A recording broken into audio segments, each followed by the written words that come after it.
오늘 우리 은총교회에 주신 하나님의 말씀을 보도록 하겠습니다. 골로새서 4장 6절입니다. 한 절만 보도록 하겠습니다. 같이 읽겠습니다. 너희 말을 항상 은혜 가운데서 소금으로 맛을 연과 같이 하라. 그리하면 각 사람에게 마땅히 대답할 것을 알리리라. 할렐루야. 아멘. 좋은 아침입니다.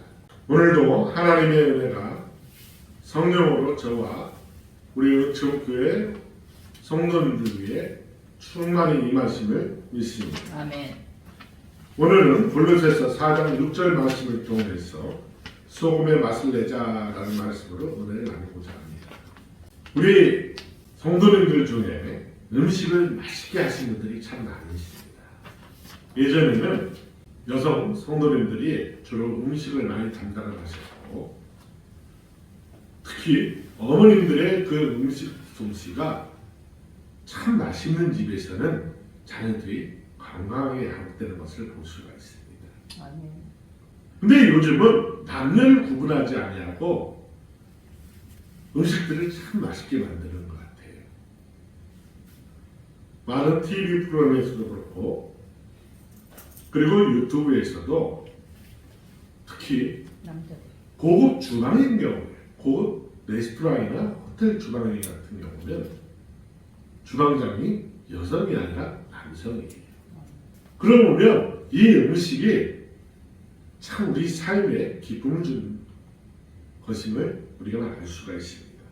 이제 이 음식을 만들 때에 맛을 내기 위해서는 필수적으로 들어가는 재료가 한 가지가 있습니다.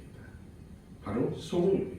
이 소금이 안 들어가는 음식은 이 맛을 내지를 않는 것 같아요.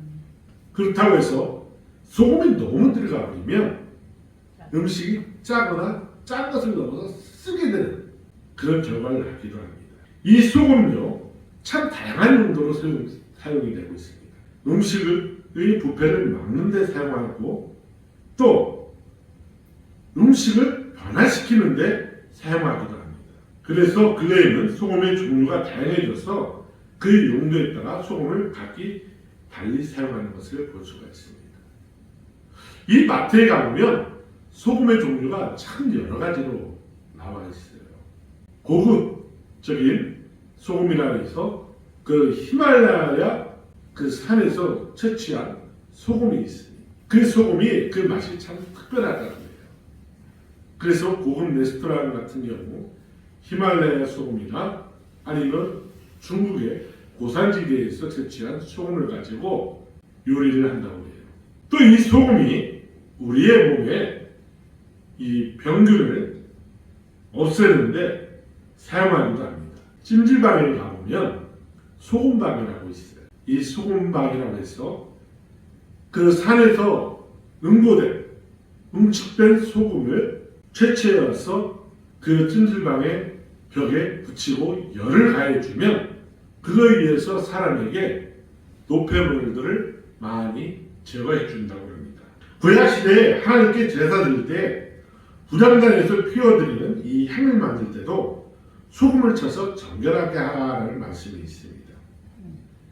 뿐만 아니라 소재물에 소금을 쳐서 드려야 했으며, 엘리사 시대에는 물이 산에서 먹지 못하고 심지어 사람이 죽는 결과가 있었습니다. 동물들이 많이 이 물에 의해서 질병이 생기고 어려움이 있을 때에 엘리사가 물의 근원에 소금을 던짐으로 물을 치료하는 그러한 내용이 기록되어 있기도 합니다. 아브라함 시대에 롯이 머물던 소돔과 이 시날 땅 연합군의 싸움이 있습니다. 이 소돔과 시날 땅 연합군과의 싸움도 바로 소금 전쟁입니다. 로마 시대에는요, 군인들의 봉급을 소금으로 지불했다고 기록이 있습니다. 이러한 소금이 우리 몸에 미치는 영향은 지대합니다. 소금이 우리 몸에 들어오면 특히 음식을 소화시키는 소화작용을 한다고 합니다. 그리고 우리 몸에 독소를 해독하는 해독작용을 한다고 해요. 뿐만 아니라 살균 작용을 하고 방부작용, 노폐물 제거작용, 삼투압작용, 이 심장을 움직이게 하는 심장 박동작용을 한다고 그것뿐만 아니라 발열작용 및 우리 몸에서 물을 배출해내는 데는 이 배출작용을 한다고 합니다. 따라서 사람은 적당량의 염분 섭취와 운동이 건강에 필수적이라고 합니다. 특히 혈액 속의 염도가 0.9% 이상 유지되어야 적혈구나 백혈구의 활동이 활발해져서 외부로부터 들어오는 병들들을 이 세균들을 빨리 박멸할 수 있다고 해요. 그래서 염분이 0.9% 이하로 떨어지면 저염 현상으로 인해서 이 세균에 쉽게 감염이 되고 이겨내지 못함으로 인해서 질병에 걸린다고 합니다. 그러므로 우리 몸에 염도가 떨어지면 저항력과 면역력이 떨어져 질병에 걸려 심각령, 목숨까지 잃게 되는 문제를 발생하기도 한답니다. 그만큼 소금이 우리 몸에 기단 영향을 미치고 있다는 것을 알 수가 있습니다. 이뿐 아닙니다. 우리가 성경을 보면은 예수님은 우리의 신앙생활을 함에 있어서 예수 그리스도를 믿고 따르는 우리를 세상의 소금이라고 칭하기도 합니다. 마태복음 5장 13절의 말씀을 보면 너희는 세상의 소금이니 소금이 만일 그 맛을 잃으면 무엇으로 짜게 하리요. 후에는 아무 쓸데없어 다만 밖에 버려져 사람에게 밝힐 뿐이라 라고 말씀을 하고 있습니다. 신앙생활하는 우리가 예수 그리스도를 믿고 우리 삶 속에서 변화를 받아서 죄악으로 부패한 이 세상을 변화시키고 부패를 더 이상 막기 위한 소금의 역할을 해야 한다고 하는 것이에요. 이를 위해서 우리 주 예수 그리스도께서 이 땅에 오셨고 복음을 우리에게 전해주셨습니다. 복음을 받은 우리는 예수 그리스도의 그 은혜를 똑같이 세상에 전함으로 인해서 세상이 죄악으로 더 이상 부패하지 않게 해야 되는 그러한 손과 같은 역할을 해야 된다는 것이에요. 그러한 역할을 하지 못하면 소금의 맛을 잃게 되기 때문에 결국 세상에 똑같은 사람과 같이 되어버린다는 것입니다. 그러면 세상 사람들은 저들이 예수 믿는 사람인데 세상 사람과 똑같이 되어버리니 저들이 과연 크리스찬이라 할 수 있는 거예요. 결국 그들이 세상 사람보다 더 못한 대우를 받게 된다는 것입니다. 이와 같이 복음을 전하여 썩어가는 세상의 우패를 방지할 수 있는 것이 예수 그리스도 십자가의 보혈의 은혜인 줄 믿습니다. 이 은혜를 믿고 전하는 우리가 바로 소금의 역할을 해야 한다고 예수님께서 말씀을 하고 계시는 것입니다.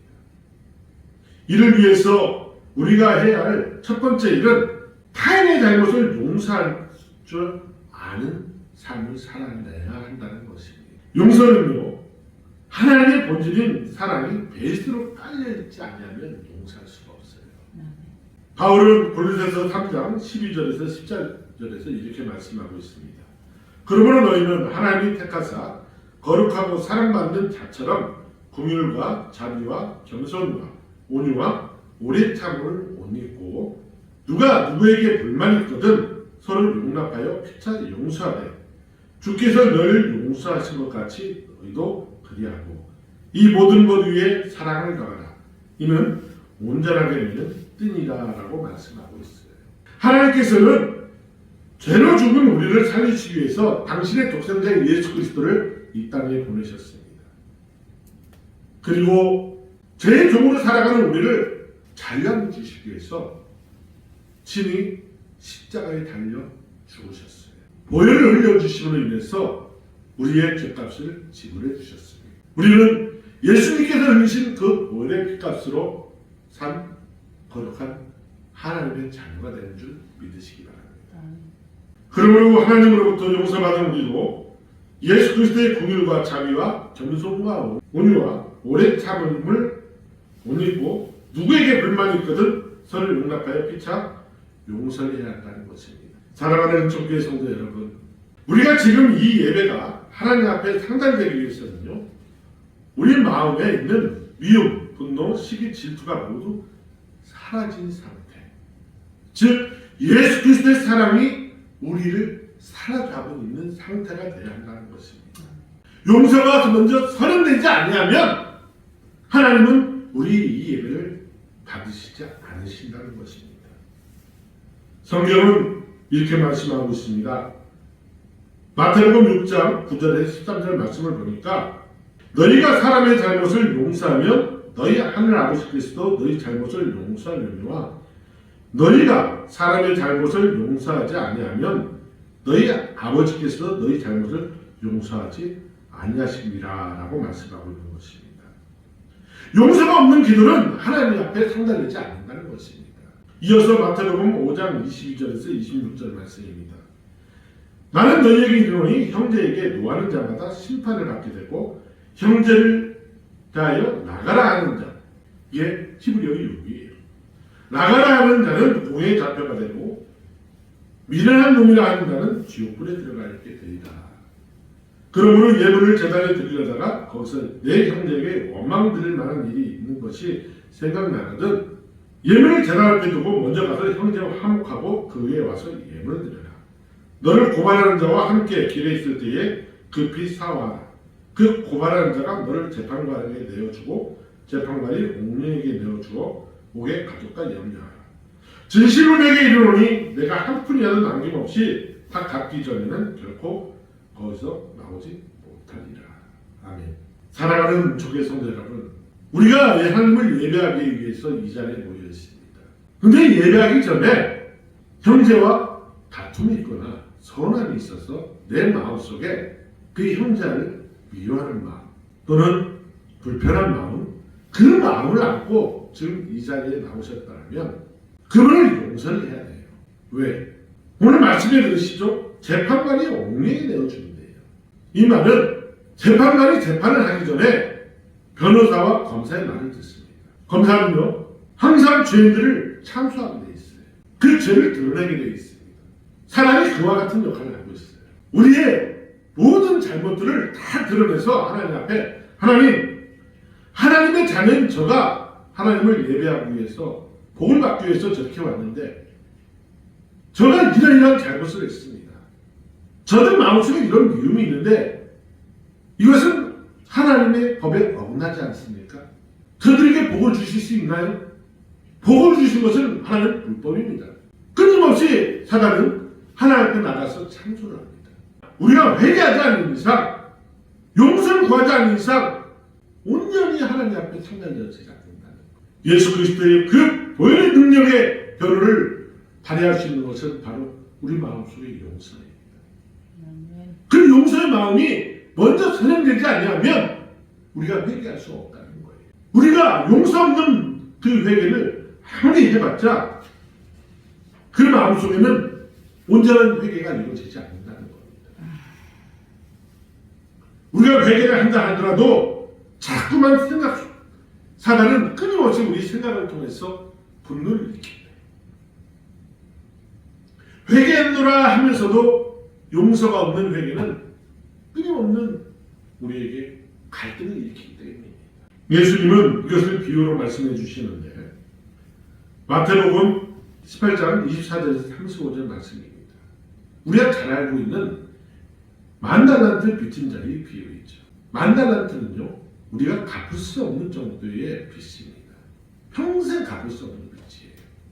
그러한 빚진 자를 용서를 해줬는데 이자가 지나가다가 3개월이면 갚을 수 있는 그 빚진 친구에게 다가가서 그 빚을 당장 갚으라는 거예요. 갚을 돈이 없는 그 친구가 잠깐 시간을 주면 내가 갚겠노라 하였지만 그를 용서하지 말아요. 그리고 그를 감옥에 넣습니다. 이 소식을 들은 주변의 친구들이 왕에게 가서 모든 내용을 얘기합니다. 왕은 그 만달란트의 빚을 탕감받은 사람을 불러다가 이 얘기를 하죠. 내가 너를 용서를 해줘. 갚을 수 없는 돈을 다 탕감해 줬는데 너는 왜 그렇지 아니했냐는 거예요. 그리고 그 돈을 다 갚기 전까지는 너는 용서받지 못하겠다 하고 다시 감옥에 가둬버립니다. 사랑하는 주의 성도 여러분, 예수님께서는 마태복음 18장 35절에 이렇게 말씀하고 있습니다. 너희가 가까운 마음으로 형제를 용서하지 아니하면 나의 하늘 아버지께서 너희에게 이와 같이 하시리라. 용서가 우리에게 선언되지 않으면 회개할 수 있는 마음을 얻을 수도 없고 또 하나님 앞에 아무리 예배한다 하더라도 그 예배가 상달되지 않는다는 거예요. 그러므로 오늘 이 예배가 마친 후에 지금 이 예배 중이라도 내가 용서하지 못한 마음이 있습니까? 또 용서를 받아야 할 마음이 있습니까? 예배를 마치고 가셔서 만나거나 전화를 통화를 하셔서 용서를 구하고 용서를 해주는 그러한 하나님의 은혜가 넘치는 우리 은총교회 성도님 되시기를 예수님의 이름으로 부탁드립니다. 우리가 신앙생활을 한다면서 예수 그리스도가 우리를 용서하신 것 같이 우리가 주변 형제를 용서하지 않는다는 것은 바로 소금의 맛을 잃어버린 것과 똑같은 모습입니다. 그러므로 우리 삶 속에서 용서를 통해 예수 그리스도의 용서의 은혜를 나타내는 소금의 맛을 내는 우리 은총교회 성도님 되시기를 예수 그리스도의 이름으로 축복합니다. 두 번째로 우리가 소금의 맛을 내기 위해서는 지혜로 행하여 세월을 아끼는 삶을 살아내야 한다는 것입니다. 오늘 말씀 바로 앞절에 있는 말씀인데요. 골로새서 4장 5절에 외인에게 대해서는 지혜로 행하여 세월을 아끼라라고 말씀하고 있습니다. 여기서 외인은 예수 그리스도를 믿지 않는 사람들을 말합니다. 예수 그리스도를 알지 못하는 세상 사람들이에요. 그 세상 사람들에게 우리 주 예수 그리스도를 지혜롭게 전하라는 거예요. 예수 그리스도를 알지 못하는 사람들과 함께 생활하며 살아갈 때에 우리 믿음의 사람들은 그들을 하나님께 인도하기 위한 전도의 기회를 최대한 이용하여 복음을 전해야 한다고 말씀하고 있는 것입니다. 예전이나 근래나 우리 믿음의 사람들을 보게 되면 안타까운 일이 얼마나 많은지 몰라요. 세상 사람과 더불어 살면서도 그리스도를 믿는 또는 예수 그리스도를 믿는다 하는 사람들이 세상 사람들보다 부정하게 살아가고 있다는 모습을 많이 보게 됩니다. 일부의 이러한 부정적인 삶을 살아가는 그리스도인들 때문에 전도의 문이 막히고 되려 믿음의 사람들이 받지 말아야 안 해도 될 핍박을 받는 경우가 간혹 발생하기도 합니다. 우리는 예수를 믿는 사람들의 삶의 목표는 천국 본향을 향해 달려가는 인생들이라는 것을 잊어서는 안 됩니다. 이를 위해 세상 권세 잡은 자들과 주님 앞에서는 그날까지 우리는 선한 싸움을 싸우며 끝까지 이겨내야 할 줄 믿습니다. 그러나 예수님을 믿는다면서도 되려 예수 이름을 이용하여 자신의 이익을 챙기려고 하는 사람들 뿐만 아니라 예수 이름을 팔아 자신을 나타내려는 사람들을 향하여 예수님은 마태복음 7장 21절에서 27절 말씀을 가지고 경고를 했습니다. 나라를 주여 주여 하는 자마다 다 천국에 들어갈 거 아니요 다만 하늘에 계신 내 아버지 뜻대로 행하는 자에 들어갈 수 있다고 말씀하십니다. 그날에 많은 사람들이 나더러 이르되 주여 주여 우리가 주의 이름으로 선지자 노릇하며 주의 이름으로 귀신을 쫓아내며 주의 이름으로 많은 권능을 행하지 아니하냐니까 하리니 그때 내가 그들에게 밝히 말하되 내가 너희를 도무지 알지 못하리니 불법을 행하는 자들아 너희에서 떠나가라 하리라. 그러므로 누구든지 나의 이 말을 듣고 행하는 자는 그 집을 반석 위에 지은 지혜로운 사람 같으니 비가 내리고 창수가 나고 바람이 불어 그 집에 부딪히되 무너지지 아니하나니 이는 주추를 반석 위에 놓은 까닭이요. 나의 이 말을 듣고 행치 아니하는 자는 그 집을 모래 위에 지은 어리석은 사람 같으니 비가 내리고 창수가 나고 바람이 불어 그 집에 부딪힘에 무너져 그 무너짐이 심하니라. 아멘. 여기서 불법이란 무엇입니까? 바로 하나님의 법에서 벗어나는 것이 바로 불법이라고 성경은 우리에게 말하고 있습니다. 하나님의 법은 무엇입니까? 바로 사랑입니다. 사랑 없이 예수 그리스도를 예수 이름을 이용하여 자신을 나타내려고 하는 것은 모래 위에 집을 짓는 어리석은 사람과 같다고 말씀하고 있습니다. 이런 사람들에게는 소금의 맛을 잃고 땅에 버려져 발에 밟히는 쓸데없는 소금과 같은 존재라고 예수님은 말씀하고 있는 것입니다. 그러므로 사랑하는 은총교회 성도 여러분, 우리는 성령 하나님의 인도함을 따라 예수님의 사랑을 받는 그대로 이웃에게 동일하게 아니 더 나은 모습으로 예수 그리스도의 사랑의 복음을 이웃에게 전하여 함께 본향은 천국을 향하여 전쟁에 나가는 진정한 소금의 맛을 내는 은총교회 성도님 되시기를 예수 그리스도의 이름으로 축복합니다. 마지막 셋째로 복음의 맛을 내기 위해서는요, 사랑의 언어를 사용한다는 것입니다. 오늘 말씀에 너희 말을 항상 은혜 가운데 소금의 맛을 냄과 같이 하라 라고 말씀하고 있습니다. 이 말이 얼마나 중요한지 모릅니다. 우리나라 속담에도 이런 말이 있죠. 말 한마디에 천냥빛을 갚는다라는 말씀이 있기도 합니다. 우리가 긍정적인 언어를 사용할 때 우리 삶이 윤택하게 될 뿐만 아니라 부정적인 언어를 사용할 경우 우리의 삶이 무척 힘들어지는 것을 경험할 수가 있습니다. 잠언서 4장 23절에 모든 지킬 만한 것 중에 더욱 내 마음을 지키라. 생명의 근원이 이에서 남이라 라고 말씀하고 있습니다. 우리의 말은 마음에서 표현되기 때문입니다. 우리 마음이 올바르지 않을 경우 우리 혀를 통해 나오는 언어는 독을 품는 말이 나온다 합니다. 시험을 하는 것이 있는데 2009년도 10월 9일 한글날 MBC에서 특별방송으로 말의 힘 시험을 한 내용인데요. 이 시험을 위해서 여러분의 아나운서가 병에 밥을 넣고 2병씩 나눠가지고 한 병에는 고맙습니다 라고 말을 써놓고 한 병에는 짜증나 라는 말을 써놓은 다음에 4주 동안 시험을 하고 나서 뚜껑을 열어보았다고 합니다. 즉 한 병에는 고맙습니다, 한 병에는 짜증나 라는 말을 넣고 이 아나운서들이 지나갈 때마다 그 병에 쓰여진 대로 고맙습니다 라는 말을 표현했다고 해요. 다른 한 병에 짜증나는, 아우 저 병을 볼 때마다 짜증나, 그렇게 표현을 했다고 해요.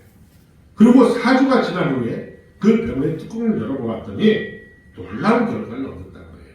고맙습니다 라는 쓴 병에는 하얀 곰팡이가 이쁘게 피운 반면 짜증나 라는 병에는 거물스럽고 아주 독한 냄새를 나타내는 곰팡이가 심한 악취를 피우고 있었다고 말을 합니다. 말의 능력이 얼마나 강력한가를 보여주는 시험입니다. 잠언서 18장 21절에 죽고 사는 것이 혀의 힘에 달려있나니 혀를 쓰기 좋아하는 자는 혀의 열매를 먹느니라 라고 말씀하고 있습니다. 잠언서 21장 23절에도 입과 혀를 지키는 자는 자기의 영혼을 환난에서 보존한다고 말씀하고 있어요. 그뿐 아닙니다. 야고보 사도는 야고보서에서 이와 같이 말씀하고 있습니다. 1장 26절에 누구든지 스스로 경건하다 생각하며 자기 혀를 대갈 물리지 아니하고 자기 마음을 속이면 이 사람이 경건은 헛것이라 라고 말씀하고 있어요. 3장 5절에서 10절에 표현을 해놨습니다. 이와 같이 혀도 작은 지체로 돼 큰 것을 자랑하도다. 보라 얼마나 작은 불이 얼마나 많은 나무를 태우는가. 혀는 곧 불이요 불의 세계라. 혀는 우리 지체 중에서 온몸을 더럽히고 삶의 수레바퀴를 불사르나니 그 사르는 것이 지옥불에서 나느니라. 혀는 능히 길들일 사람이 없나니 쉬지 아니하는 악이요 죽이는 독이 가득한 것이라. 이것으로 우리가 주 아버지를 찬송하고 또 이것으로 하나님의 형상대로 지음받은 사람을 저주하나니 한 입에서 찬송과 저주가 나오는도다. 내 형제들아 이것이 마땅하지 아니하리라. 아멘. 사랑하는 은총의 성도 여러분, 여러분은 어떤 언어를 사용하십니까? 긍정적인 언어를 사용하시나요? 아니면 부정적인 언어를 사용하시나요? 특히 부모가 자녀들에게 축복의 언어를 사용하지 않으면 그 언어로 인해서 자녀들이 받는 피해는 엄청나다는 것입니다. 우리가 무심코 뱉는 그 언어 속에는요 독이 들어있다는 거예요. 칭찬의 언어에는 놀라운 긍정적인 언어에는 엔돌핀이 쏟아지만 이 비난의 언어, 부정적인 언어에는요 우리 몸에 있는 세포를 죽이는 악한 독을 갖고 있다. 그 정도로 무서운 것이 우리 입에서 나오는 언어입니다. 예수님께서도 많은 이들의 치료의 언어를 사용하셨고 용서의 언어, 사랑의 언어로 우리에게 하나님의 사랑을 전해 주시고 치료해 주시고 용서해 주신 것을 볼 수가 있습니다. 우리가 하는 이 말 한마디가 한 사람을 살리기도 하고 죽이기도 한다는 것입니다. 성도님들의 사랑의 언어가 예수 그리스도를 알지 못한 이들을 구원으로 이끄는 귀중한 언어가 될 수 있다는 것입니다. 우리 자녀가 달라졌어요 라는 프로그램인가요? 오은영 박사님이 한 프로그램에 보면 이 아이들이 격하게 반응하는 것을 볼 수가 있어요. 처음부터 우리의 자녀들이 그러한 모습을 보였을까요? 아니라는 거예요. 부모님이 언어를 잘못 사용했다는 것입니다. 생각 없이 우리 자녀들에게 내뱉은 그 언어 한마디 한마디가 자녀들에게는 상처가 되어지고 길들여져서 그대로 부모님에게 되돌아가게 돼요. 아들의 행동이 그렇게 나옵니다. 부모에게 그 받은 말 한마디 한마디가 그 자녀를 변화시킨다는 거죠. 우리가 하는 이 말 한마디가 한 사람을 살기도 하고 죽이기도 한다는 것을 우리는 잘 할 줄 알아야 됩니다. 그리고 사랑의 언어로서 우리는 소금의 맛을 낼 줄 아는 우리 은총교회 성도들 되시기를 예수 그리스도의 이름으로 축복을 드립니다. 정말 내 이웃을 구원하기를 원하십니까? 언어를 바꾸십시오. 부정적인 언어에서 사랑의 언어, 긍정적인 언어로 바꾸시기 바랍니다.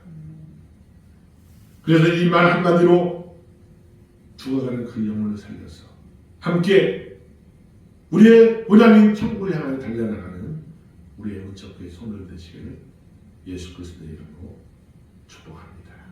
기도하겠습니다.